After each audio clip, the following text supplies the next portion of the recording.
Hi, I would like to take a moment to talk with you about ancestors in African indigenous traditions.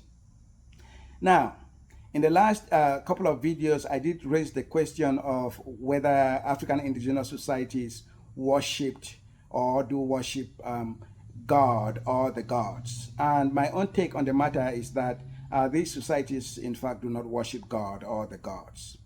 Um, but it is a different matter when it comes to ancestors. Ancestors are central to the spirituality of many African societies because it is ancestors who connect the human world to the spirit world. Ancestors are critical. And the critical place that ancestors play in these traditions should be understandable. You know, ancestors are the very condition that makes it possible for us to be here. They are the condition of possibility for our being. Ancestors are the ones without whom we will not be here. So it makes sense that we should venerate them because they make us possible. That leads me to the question of the demonization of ancestors in African indigenous traditions. This demonization is coming from Christians, especially, and perhaps particularly from African Pentecostalism, that has created all kinds of names to call ancestors. Ancestors have been seen as impediments to progress. Ancestors are described as people who curse their descendants. So you hear of expressions as such as ancestral curses.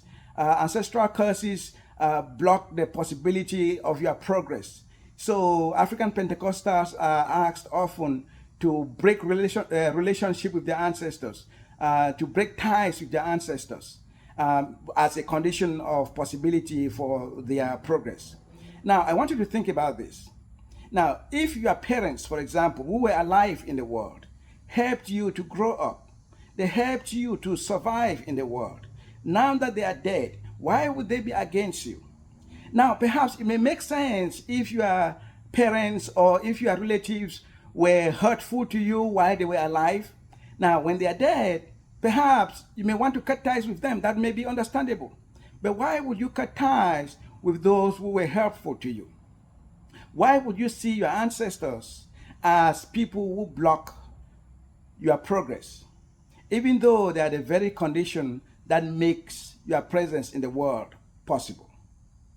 Why would you want to do that? So we have to begin to think about our ancestors differently.